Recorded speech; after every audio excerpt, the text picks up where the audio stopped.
Ruang tamu itu sunyi, hanya diselimuti cahaya lampu temaram yang redup. Jam dinding berdetak lambat, seakan menambah sesak pada udara yang sudah berat oleh rahasia yang terbongkar. Malam yang biasanya hangat kini berubah, jadi malam paling dingin yang pernah mereka lalui.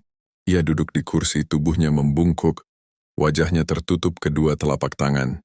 Nafasnya tersengal, dadanya terasa penuh seperti ada sesuatu yang menghimpit. Di depannya sang istri berdiri kaku, matanya merah. Tangannya gemetar memegang ponsel yang masih menampilkan bukti kebohongan itu. Pesan-pesan manis yang bukan untuk dirinya. "Berapa lama kamu bohong padaku?" Suaranya akhirnya pecah, serak, bergetar tapi penuh dengan luka yang dalam. Pertanyaan itu menusuk lebih tajam daripada teriakan. Ia tidak langsung menjawab.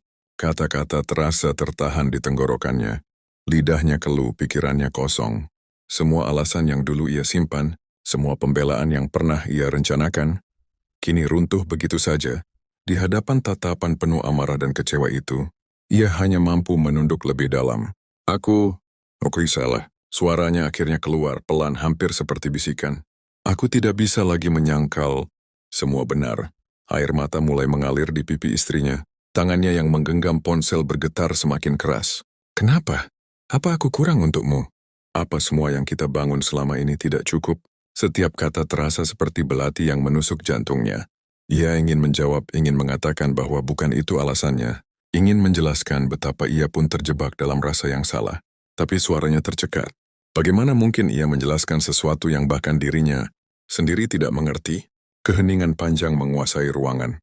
Hanya terdengar isak tertahan yang membuat suasana semakin berat. Ia tahu, apapun yang ia katakan tidak akan mampu memperbaiki luka yang sudah tercipta. Tidak ada permintaan maaf yang cukup untuk menutup retakan itu. Dengan suara yang lirih, ia akhirnya berkata, "Kalau harus aku yang pergi, aku akan pergi. Aku pasrah." Kalimat itu menggantung di udara, dingin getir, seakan menjadi titik akhir dari semua kebohongan yang pernah ia buat. Istrinya terdiam, tubuhnya gemetar, matanya kosong menatapnya. Tidak ada jawaban, tidak ada keputusan saat itu juga. Hanya kesunyian yang membuat ruang tamu terasa seperti ruang pengadilan tanpa hakim, di mana ia duduk sebagai terdakwa yang menunggu vonis.